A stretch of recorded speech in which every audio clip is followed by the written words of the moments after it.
Hello दोस्तों, नमस्कार। कैसे हैं आप लोग? उम्मीद आप लोग अच्छे होंगे।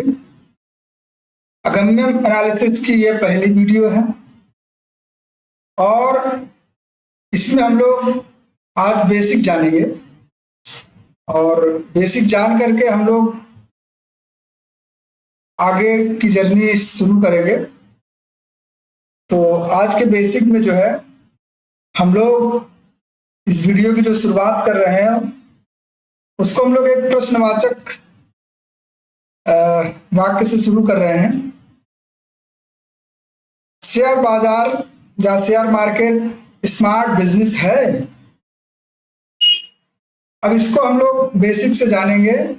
सबसे पहले हम लोग देखते हैं कि शेयर मार्केट स्मार्ट बिजनेस है क्या।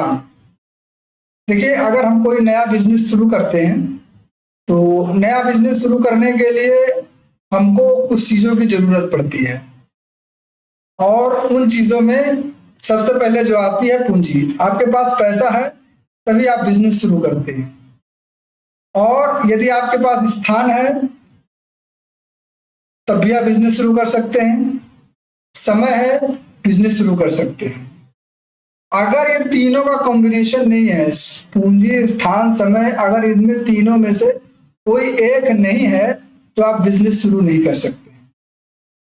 पूंजी है, समय नहीं है, समय है, स्थान नहीं है, या फिर पूंजी स्थान है, आपके पास समय नहीं है। समय स्थान है, आपके पास पूंजी नहीं है। पूंजी स्थान है, आपके पास समय नहीं है। तो बिना तीनों का हमारे पास जब तक तीनों चीजें नहीं है तो हम कोई भी बिजनेस शुरू नहीं कर सकते। मान लीजिए चलिए आपके पास तीनों चीजें हैं और आप बिजनेस शुरू करना चाहते हैं। कोई बिजनेस है, आप किसी एक बिजनेस को ले लो। मैं साबुन फैक्ट्री को ले रहा हूँ। साबुन फैक्ट्री को इसलिए ले रहा हूँ क्योंकि मेरा अनुभव है, मेरे पास साबुन फैक्ट्री थी, मैंने इस पे काम किया है और इस फैक्ट्री के माध्यम से मैं आपको समझाने का प्रयास करूँगा। देखिए, अगर आप कोई भी फैक्ट्री खोलना चाहते हैं तो सबसे पहले आपको ऑफिस की रिक्वायरमेंट होती है। आपके पास पूंजी है, पूंजी के बाद आपको ऑफिस की रिक्वायरमेंट होती है। आपके पास खुद की जमीन है या खुद का ऑफिस है, जैसा भी हो, खुद की जमीन में भी ऑफिस है तो आपको ऑफिस को मेंटेन करना पड़ेगा, उसके फर्नीचर वगैरह की व्यवस्था करनी पड़ेगी। ऑफिस खोलने के बाद फिर आप जो भी फैक्ट्री खोलना चाहते हैं, जो भी कंपनी खोलना चाहते हैं, उसका रजिस्ट्रेशन करवाना होगा। आप घर से भी रजिस्ट्रेशन करवा सकते हैं लेकिन ऑफिस खोलना ही पड़ेगा आपको। आपके बैंकिंग सारी सुविधाएं जो लेनी है तो आप ऑफिस खोल करके ही ले पाएंगे। उसके बाद जो आता है, आपका ऑफिस तैयार हो गया। अब ऑफिस के बाद आपको फैक्ट्री की जरूरत पड़ेगी। आपका प्रोडक्ट कहाँ बनेगा, उस फैक्ट्री को आपको चुनना पड़ेगा। हो सकता है आपके पास जमीन हो, आप उसको जो है फैक्ट्री लायक बना करके उसमें इलेक्ट्रिसिटी वगैरह लगा करके तैयार कर लिए। फैक्ट्री आपकी तैयार हो गई। अब आती है कि आपका ऑफिस तैयार हो गया, फैक्ट्री तैयार हो गई। अब उस फैक्ट्री में हमारा प्रोडक्ट जो बनेगा उसकी मशीनरी भी लानी पड़ेगी। मशीनरी आपने खरीदी, मशीनरी को आपने इंस्टॉल करवाया, यानी कि आपका ऑफिस तैयार हो गया, आपकी फैक्ट्री तैयार हो गई। अब अगला आता है वर्कर। अगर आपकी फैक्ट्री तैयार हो गई है, आपके पास वर्कर नहीं है तो आप फैक्ट्री कैसे चला पाएंगे? तो वर्करों की व्यवस्था करनी पड़ेगी, और वर्करों की व्यवस्था करने के बाद आपको रॉ मटेरियल्स लगेगा। फैक्ट्री में जो सामान बनेगा उसके लिए रॉ मटेरियल्स लगेगा, पैकेजिंग आइटम लगेगा। उन सारी चीजों को तैयार करेंगे आप, तब जाकर के आपकी फैक्ट्री रनिंग में आएगी, है ना। और अब जब ये सब हो जाता है तो मान लीजिए चलिए आपका प्रोडक्ट्स तैयार हो गया। आपका प्रोडक्ट्स तैयार हो गया और आप उस प्रोडक्ट्स को क्या करेंगे, बन के तैयार हो गया। अब उसको मार्केट में ले जाना है। आप मार्केट में लेकर के जाएंगे। जब आप मार्केट में लेकर के जाएंगे तो उसको सेल आउट करवाना है, तो वहां पर आपको जो है लड़के रखने पड़ेंगे, सेल्समैन रखने पड़ेंगे। आपको अपने प्रोडक्ट्स का गोदाम बनाना पड़ेगा पर्टिकुलर एरिया में, जिस एरिया में आप जो है अपने मार्केटिंग करवाना चाहते हैं, या फिर बड़े बड़े स्टॉकिस्ट को रखना पड़ेगा, सेल्समैन को रखना पड़ेगा। तो इसमें आपका काफी समय लगता है। आप कोई फैक्ट्री खोलते हैं तो मिनिमम आपका 1 साल लग ही जाता है। आप इतना समय जब लगाएंगे तब आपके अर्निंग के चांसेस बनते हैं। या फिर आप मान के चलिए कोई दुकान खोलना चाहते हैं, हम यहाँ पर जो है सीमेंट का एक एग्जांपल लेते हैं। आप सीमेंट की दुकान खोलना चाहते हैं तो आपको उसके लिए क्या जरूरत पड़ेगी, गोदाम की जरूरत पड़ेगी। और गोदाम आपने तैयार कर लिया तो सबसे पहली चीज होती है कि आपको सीमेंट लाना है, तो उसके लिए आपको पैसे की जरूरत है। पैसा होगा तभी आप गोदाम तैयार कर पाएंगे और फिर सीमेंट ले पाएंगे, और फिर वहां से आप जो है इनकम कर सकते हैं। मतलब यहाँ का इन्वेस्टमेंट बहुत ज्यादा है इन दोनों फैक्ट्री में या फिर दुकान में। अगर हम कोई भी काम करते हैं तो हमको अच्छा खासे इन्वेस्टमेंट की जरूरत पड़ती है। लेकिन अगर आपको लगता है कि नहीं यार, हमको ऑफिस भी नहीं खोलना है, हमको फैक्ट्री भी नहीं खोलनी है, हमको कोई मशीन भी नहीं लानी है, वर्कर की भी जरूरत नहीं है, तो हमको कोई ऐसा काम करें जिससे इन सारी चीजों की जरूरत ना पड़े। तो दोस्तों इसके लिए सबसे अच्छी चीज है स्मार्ट बिजनेस। अगर आप स्मार्ट बिजनेस करते हैं तो उपरोक्त जो भी फैक्ट्री या दुकान है उसकी जरूरत नहीं पड़ेगी। स्मार्ट बिजनेस में आपके पास क्या चाहिए, आपके पास सिर्फ एक मोबाइल चाहिए। स्टार्टिंग में आपके पास मोबाइल हो, अच्छा खासा थोड़ा ठीक ठाक मोबाइल हो, और उसके अंदर आपके पास इंटरनेट होता ही है। हर कोई आजकल जो है इतना सस्ता इंटरनेट भारत में मौजूद है। हर कंपनियां जो है सस्ता इंटरनेट दे रहे हैं, वो आपके पास मिलता है। डेली 1.5 GB 2 GB डाटा आपको मिल जाता है। और उस मोबाइल फोन में आपके एक डीमेट अकाउंट होना चाहिए। अगर ये 3 चीजें हैं, अगर इन 3 चीजों में कोई एक चीज नहीं है, अगर आप स्मार्ट बिजनेस शुरू करते हैं तो स्मार्ट बिजनेस में 3 चीजों की जरूरत पड़ती है। जिस तरीके से आप जो फैक्ट्री या खोलना चाहते हैं उसमें स्थान, समय, पूंजी की जरूरत पड़ती है, उसी तरीके से स्मार्ट बिजनेस में भी आपको एक मोबाइल फोन, इंटरनेट और डीमेट अकाउंट की जरूरत पड़ती है। अब ये तीनों चीजें आपके पास हैं तो अब आता है कि डीमेट अकाउंट हमको चुनना है।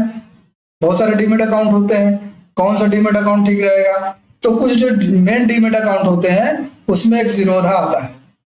जीरोधा डीमेट अकाउंट अच्छा है, एंजल वन है, ग्रो है, शेर खान है, मोतीलाल ओसवाल है।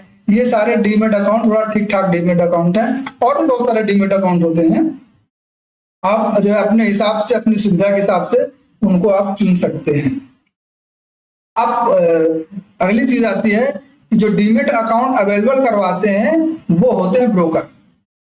ठीक है, ब्रोकर ही डीमेट अकाउंट अवेलेबल करवाते हैं। अब ब्रोकर जो होते हैं वो ब्रोकर 2 तरीके के होते हैं। पहला ब्रोकर जो होता है वो होता है डिस्काउंट ब्रोकर। ये डिस्काउंट ब्रोकर जो होते हैं इनकी सारी सुविधाएं आपको ऑनलाइन ही मिलती हैं। सारी सुविधाएं ऑनलाइन मिलेंगी, जो भी चीजें आपको करना है सारी सुविधाएं इनको मोबाइल पर ऑनलाइन आपको अवेलेबल होंगी। लेकिन जो फुल सर्विस ब्रोकर होते हैं उनकी सुविधाएं भी आपको अच्छी खासी मिलती हैं। वो तो आपको ट्रेडिंग तो करवाते हैं अपने प्लेटफॉर्म पर, साथ में वो पर्टिकुलर स्टॉकों का रिसर्च भी करते हैं, और रिसर्च कर करके आपको जानकारी भी देते हैं, कंपनियों की न्यूज देते हैं, सारी जानकारी आपको जो है अवेलेबल पर करवाते हैं। और उनका लोकल सपोर्ट मिलता है। लोकल सपोर्ट का मतलब ऐसा है कि जैसे जो फुल सर्विस ब्रोकर होते हैं उनके आपके लोकल में, आपके आसपास में, आपके नियरेस्ट जो सिटी होगी वहां पर इनका ऑफिस होगा। आप ऑफिस विजिट कर सकते हैं, और वहां पर भी अगर आपको कोई प्रॉब्लम आ रही है, कोई समस्या आ रही है, तो वहां पर आप जो फिजिकली विजिट करके अपनी प्रॉब्लम को सॉल्व करवा सकते हैं। अब ये सारी चीजें हो गई। अब हमको किन चीजों में ट्रेड करना है? हमारे पास तो भाई डीमेट अकाउंट भी हो गया, मोबाइल भी है, इंटरनेट भी है, और हमने जो है अच्छे ब्रोकर को भी चुन लिया है। अब हमको अगला जो आता है उसमें आता है कि हम किस इंस्ट्रूमेंट पे ट्रेड करेंगे। तो उस इंस्ट्रूमेंट में जो आता है सबसे पहले आता है इक्विटी। इक्विटी यानी कि आप स्टॉक मार्केट में आप शेयर में ट्रेड कर सकते हैं। उसी का जो है आता है फ्यूचर। फ्यूचर में यह होता है कि आपको पर्टिकुलर एक लॉट लेनी पड़ती है। जैसे इक्विटी में होता है कि आप 1 शेयर, 2 शेयर, 5 शेयर खरीद सकते हैं, लेकिन आप फ्यूचर्स में जो है आप पर्टिकुलर एक लॉट लेते हैं, और उस लॉट में आप जो है अगर आपको लगता है कि मार्केट ऊपर जाएगी तो आपने जो है बाय कर लिया फ्यूचर में, और आपको लगता है कि मार्केट नीचे जाएगी तो एक तरीके से आपने जो है सेल कर दिया फ्यूचर में आप इस तरीके से लॉट साइज ले सकते हैं। लॉट साइज आपका 50 का भी हो सकता है, 100 का हो सकता है, 150 का हो सकता है, 200 का, 500 का। पर्टिकुलर जो कंपनी होती है, जिस भी शेयर का आप जो है खरीदते हैं, आप फ्यूचर लेते हैं, जिस इक्विटी का आप फ्यूचर लेते हैं, उसी हिसाब से आपको लॉट साइज उसमें होते हैं। अब आता है ऑप्शन। ऑप्शन ट्रेडिंग में आपको मार्जिन कम लगता है, बहुत सस्ता लगता है। फ्यूचर में आपको काफी ज्यादा पैसा देना पड़ता है, और इक्विटी में तो आपको एक लॉट ही ले सकते हैं।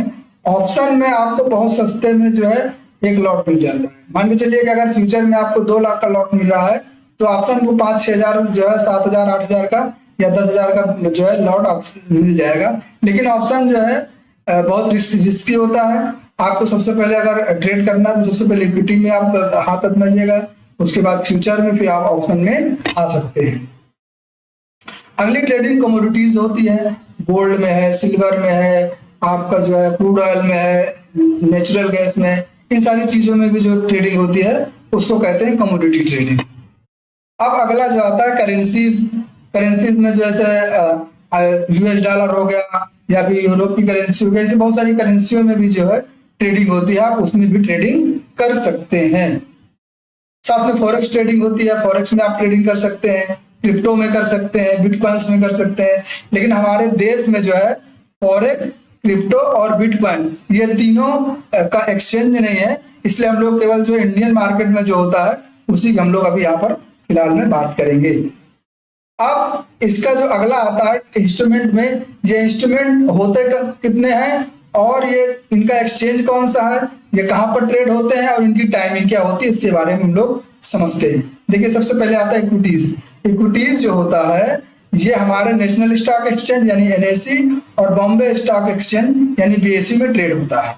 और इसकी टाइमिंग जो होती है मंडे से फ्राइडे, आपको सुबह 9:15 से शाम को 3:30 बजे तक ये ट्रेडिंग होती है। उसी तरीके से ऑप्शन को देख लो, ऑप्शन में बॉम्बे स्टॉक एक्सचेंज और नेशनल स्टॉक एक्सचेंज में दोनों ट्रेड होते हैं। इसकी भी टाइमिंग जो है 9:15 से 3:30 बजे तक है। और फ्यूचर्स को ले लो, फ्यूचर्स भी जो है नेशनल स्टॉक एक्सचेंज और बॉम्बे स्टॉक एक्सचेंज में इसकी भी ट्रेडिंग होती है, और इसकी भी टाइमिंग 9:15 से शाम को 3:30 बजे तक है, यानी कि दोपहर को 3:30 बजे तक होती है। कमोडिटीज में, कमोडिटीज जो होता है इसका होता है मल्टी कमोडिटी एक्सचेंज यानी एमसीएक्स, इसका एक्सचेंज अलग होता है, और इसकी ट्रेडिंग जो होती है वो सुबह 9 बजे से रात को 11:30 बजे तक होती है। उसी तरीके करेंसीज का होता है, करेंसीज केवल नेशनल स्टॉक एक्सचेंज में ट्रेडिंग होती है, केवल एनएसई ही इसको ट्रेड करवाता है, और इसका जो ओपनिंग जो टाइमिंग होती है वो 9 बजे से, सुबह 9 बजे से शाम को 5 बजे तक होती है। इस तरह से हम ये जो ट्रेडिंग के टाइमिंग है इसको हम लोग देख सकते हैं, है ना। तो अब दोस्तों ये रही बेसिक जानकारी। उम्मीद है आपको ये जानकारी पसंद आई होगी। इसी तरीके से और भी जानकारी आपको मिलती रहेंगी। आपको ये वीडियो देखने के लिए बहुत बहुत धन्यवाद। आप स्वस्थ रहें, मस्त रहें। मिलते हैं हम लोग अगली वीडियो में।